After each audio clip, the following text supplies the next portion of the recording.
Hello दोस्तों, मेरा नाम प्रेरक त्रिवेदी है और मैं आज आपके सामने एक स्पेशल इंटरव्यू लेकर आया हूं। मेरे साथ में मेरे बच्चे हैं। बहुत अच्छी बात यह है कि इन बच्चों ने नॉन मैथ्स बैकग्राउंड होते हुए भी 90 प्लस का स्कोर सीए फाउंडेशन जैसी एग्जामिनेशन में रखा।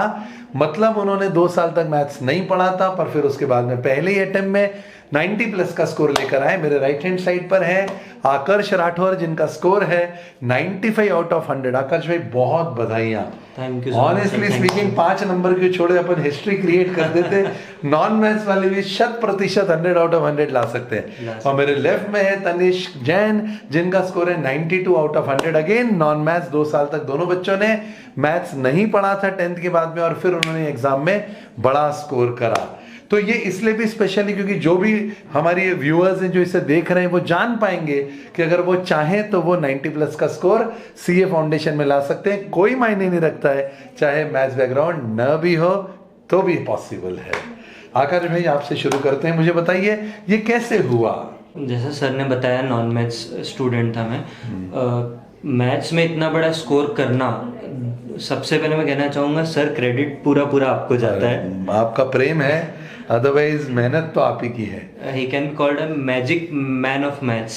फर्स्ट ऑफ ऑल ऐसा है, सर जैसा बोलते जाते हैं, सर बताते हैं कि आपको स्कैनर करना है, आपको मॉड्यूल करना है, आपको स्कैनर के जो क्वेश्चंस है वो हर मॉक टेस्ट के बाद सॉल्व करने हैं। एटलीस्ट एक चैप्टर की स्कैनर 3 बार सॉल्व हो जानी चाहिए। सर की प्लानिंग ये है। वो लोगों को हेक्टिक लग सकती है, but that helps a lot. Actually वही रिजल्ट बिल्डर है हमारा, और वही मतलब 3 बार आपने स्कैनर कर दिया? 3 बार स्कैनर किया है पूरा। मैं बता दूं, जिन बच्चों को स्कैनर के बारे में नहीं पता है बेटा, ये वो प्रीवियस 40 इयर्स के क्वेश्चंस होते हैं जो हम क्लास में एक बुक के रूप में देते हैं, जिसे स्कैनर बोला जाता है, और पूरा पेपर उसी में से आता है। 90% पेपर स्कैनर में से आएगा हमारा। कोई चीज नहीं बची है। दूसरा, हमारे यहाँ पर मनीष साहू सर अवेलेबल हैं, फैकल्टी हैं, एंड अपलॉड्स टू हिम। मतलब वो डाउट्स के लिए, बच्चों के लिए बैठते हैं। बैच खत्म होने से लेकर शाम तक के तो जो बच्चों को डाउट्स रहते हैं या छोटी छोटी चीजें होती है, वो उनको क्लियर करते हैं, जिसके कारण इतना बड़ा स्कोर आ पाता है। And second sir, he is such a down to earth person, simple person actually. Yes, he is. His personality, you know, great man actually. Very very very gullible, very soft spoken, yes, है ना। और बहुत प्रेमवश बच्चों से कोई भी doubt हुआ तो बात करते हैं। चैप्टर समझा देते हैं, कुछ भी बोलो, पूरा चैप्टर ही समझा, पूरा चैप्टर ही बैठ जाओ पढ़ लो तो बच्चों को बड़ा वैल्यू एडिशन मिलता है। वही कि चलो हम एक बार और पढ़ लेते हैं। वाह वाह वाह। देन वी हैव तनिष्क, आप बताइए। 92 भी कोई कम नहीं होता है दोस्त, और 92 आउट ऑफ 100 नॉन मैथ्स, 2 साल तक मैथ्स नहीं पढ़ा, कैसे हुआ ये सब? सर पहले शुरू में तो लगा कि इम्पॉसिबल है। हाँ। मैथ में मतलब मेरा एम था कि मैं 50 पार कर दूं तो बहुत बड़ी बात है मेरे लिए। अच्छा। लेकिन ऐसा मन में डर क्यों था कि 50 हो जाए तो बहुत बड़ी बात है? सर 11th 12th का पढ़ा भी नहीं था। हाँ। और बेसिक वहीं से आता था। हाँ। तो इसलिए डर था कि पास भी हो जाए, बहुत बड़ी बात है। तो जब हमने पढ़ना शुरू करा तो सब आपने टॉपिक्स देखे होंगे, integral calculus, differential calculus, AP GP, permutation, combination, hardcore maths का टॉपिक है, सेट फंक्शन रिलेशन।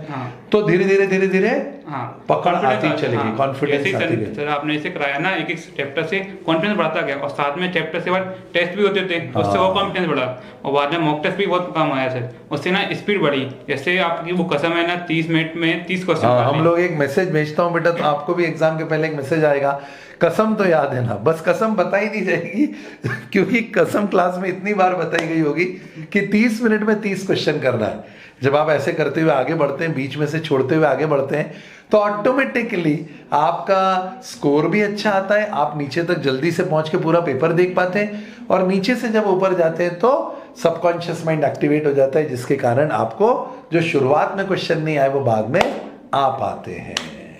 इसके अलावा आकर्ष भाई, आप क्या बोलेंगे? मेरे ख्याल से टेस्ट तो बहुत इंपॉर्टेंट है। मतलब आज बच्चे ये जानना चाहते हैं, भाई ये करा है तो क्या है? पहले तो 3 बार स्कैनर हो गया, फिर उसके बाद मॉड्यूल के क्वेश्चन हो गए, फिर टेस्ट भी दिए। तनिष भाई ने बोला कि मॉक टेस्ट भी दिए, और आप तो बैक बेंचर थे। हाँ सर, है ना। मतलब एकदम मैं एक भी बार फ्रंट बेंच पे बैठे ही नहीं अभी तक, पीछे ही बैठ गए, वहीं से एकदम आनंद लेते थे। पूरा वाइड एंगल व्यू रहता था आपका, पूरी क्लास का भी होता था आपके पास में। बहुत अच्छे। डिस्ट्रैक्शन नहीं होते पीछे बैठते तो? सर रहता है, लेकिन फोकस सर पर आप ही रहता था तो इस टाइम नहीं होता डिस्ट्रैक्शन। ओ, फोकस बना के रखना पड़ता है। सब लगता है पीछे बैठने वालों का सबका कि ये पढ़ते नहीं है तो रहता नहीं है, लेकिन सर ने हम पे पूरा फोकस किया, पीछे वालों पे भी। मतलब सर क्लास में बोलते थे, डाउट भी कुछ ना तो खड़ा करके पूछते थे क्या दिक्कत है बेटा, तुम्हें सब बताते थे सर। चलो, बहुत खुशी की बात है दोस्तों। तो आप पीछे भी बैठे हैं तो चिंता मत कीजिएगा, मैं पहुंच जाऊंगा आप तक के। पेस है, this is for everyone. This is for everyone, honestly speaking. यहाँ पे टीचर्स नहीं है, गुरु हैं। टीचर्स होते हैं वो आपको पढ़ा के जाएंगे और चले जाएंगे, लेकिन गुरु हैं वो आपको बाद में ही काम आते हैं। आप क्लास के बाहर निकलो, जितना भी टाइम चाहिए सर आपको देंगे, कोई भी सर ना कोई भी सर आपको देते हैं इतना टाइम। नहीं, थैंक यू सो मच बच्चों, ये सब आपका प्रेम है और हम तो विगत 25 वर्षों से ये करते आ रहे हैं और मरते दम तक ये प्रक्रिया अनवरत जारी रहेगी, सो दैट हम इस तरह के और इंटरव्यूज आपके पास लेकर आ सकें जो अपने आप में अद्भुत है दोस्तों। कि नॉन मैथ्स वाला बच्चा जब 90 फेल आता है, आप दोनों जानते नहीं हो बच्चों कितने लोगों को आपने इंस्पायर करा होगा, लोगों में उम्मीद आ गई होगी कि अगर ये कर सकते हैं तो मैं भी कर सकता हूँ। और एक सिस्टमाइज अप्रोच जो आपने बताई, स्कैनर करो, मॉड्यूल करो और टेस्ट दो और डाउट सेशन में बैठो, अलग से डाउट पूछो, इसके अलावा और क्या? इसके अलावा डाउट तो अपना सॉल्व कराना है वो ठीक है, लेकिन सामने कोई आए फ्रेंड वगैरह उसका भी डाउट सॉल्व करो। वो ऐसे डाउट लेके आता है जो थोड़ा क्लास में नहीं देखा अपन ने, लेकिन वो डाउट देखा अपना ही माइंडसेट बढ़ जाता है। तो बहुत जरूरी है डाउट सॉल्व। तो जब हम दूसरों के डाउट सॉल्व करते हैं तो एक्चुअली में हम खुद की मदद करते हैं, क्योंकि पढ़ाते समय आपके कंसेप्ट बहुत ज्यादा क्लियर हो जाते हैं।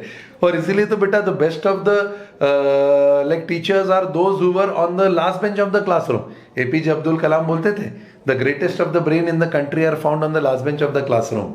भारत के सबसे बुद्धिमान आपको दिमाग कक्षा की अंतिम पंक्ति में मिले, क्योंकि वहां बैठकर वाइड एंगल व्यू है, सबको देखना संभालना भी है, बीच बीच में हंसी की फुलझड़ियां भी छोड़ते रहना है, सबका ध्यान भी अपनी तरफ आकर्षित करके रखते हैं ये बच्चे।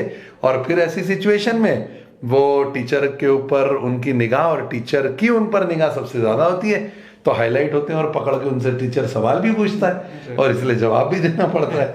आप मेरे ख्याल से इतना पीछे नहीं बैठते थे। इतना नहीं, बट काइंड ऑफ पीछे ही थे, मतलब आगे तो नहीं थे, आगे तो नहीं थे। सेंटर फॉरवर्ड तो नहीं खेला है, मतलब बहुत अच्छा डिपेंड किया है।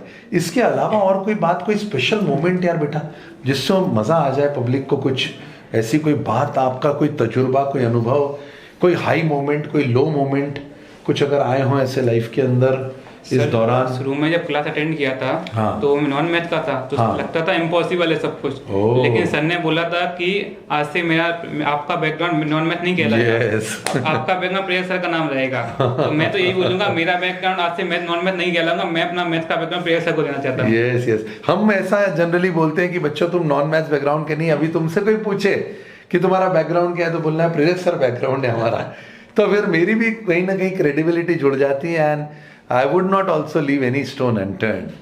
Anything else? कुछ और अगर आप बताना चाहें, one final tip और anything special, anything interesting अगर आपको लगता है इस पूरी यात्रा के दौरान कुछ हुआ हो? जो एग्जाम टाइम रहता है ना, उसका एक दिन मिलता है, तो अपन कोचिंग में ना वो करते हैं 7 डेज वाला मॉक टेस्ट सीरीज। 7 डेज और डेली 4 पेपर, ऐसे 28 मॉक टेस्ट होते हैं। उसमें ना अपना प्रॉपर प्रैक्टिस होता है और टाइम भी कम लगता है, मतलब स्पीड मिल जाती है। अब ऐसे में एग्जाम में मैं बैठा था तो मैं आधे घंटे 50+ क्वेश्चन कर लिए थे, क्योंकि इसमें अच्छे क्वेश्चन थे। लेकिन वो सर ने कैलकुलेटर की वो ट्रिक होती है, बहुत सारी ट्रिक बताई है सर ने, जो मतलब कहीं मिलेंगे वो नहीं पता, लेकिन सर के पास बहुत अच्छी वाली ट्रिक्स हैं, तो आपके बहुत मदद करेंगे वो ट्रिक्स।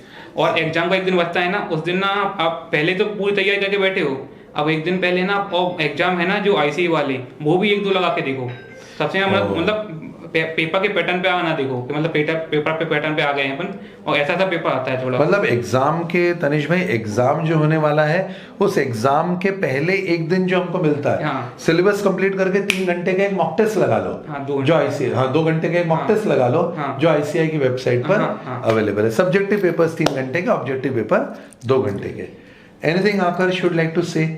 जैसा सर ने बताया, अप्स एंड डाउन्स आते हैं, पूरी ये तो प्रोसेस है। तो सौरभ सर हमारे कहते हैं कि प्रोसेस को एंजॉय करते हुए चलो, बाकी चीज़ें तो होती जाएगी।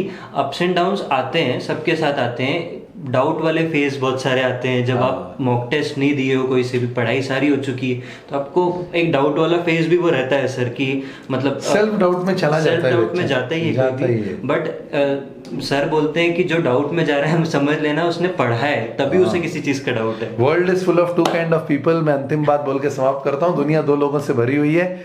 First, the most intelligent are always in doubt. जो सबसे बुद्धिमान लोग होते हैं वो हमेशा डाउट में रहते हैं, self doubt. And the fools are overflowing with confidence. और मूर्ख लोगों का आत्मविश्वास तो 7वें आसमान पर होता है। तो अगर अपने को कहीं सेल्फ डाउट हो रहा है, मतलब हम उस बुद्धिमान श्रेणी में, उस वर्ग में है, क्योंकि वही व्यक्ति खुद पर कभी डाउट करता है बेटा जो बहुत बड़ा जीवन में कुछ करना चाहता है। तो this was a session with 2 of our stalwarts. हमारे 3 बच्चे थे जो नॉन मैथ्स होते हुए 90+ का स्कोर लेकर आए। उनमें से 2 बच्चे हमारे साथ अभी इस समय हैं, और उम्मीद है कि इससे बहुत सारे बच्चों को इंस्पिरेशन मिला होगा, उन्हें एक राह मिली होगी, और and they will make themselves, their teachers and their parents proud by again scoring 90+ out of 100। और व्हाई नॉट एम फॉर 100+? मतलब आप ऐसा कुछ बताओ बच्चों को और गाइड करो, और हम भी अपनी जान लगाएं ताकि वो नॉन मैथ्स वाला बच्चा 100 में से 100 लाकर इतिहास रच दे। With that note, thank you so much. God bless you all. Take care and bye-bye.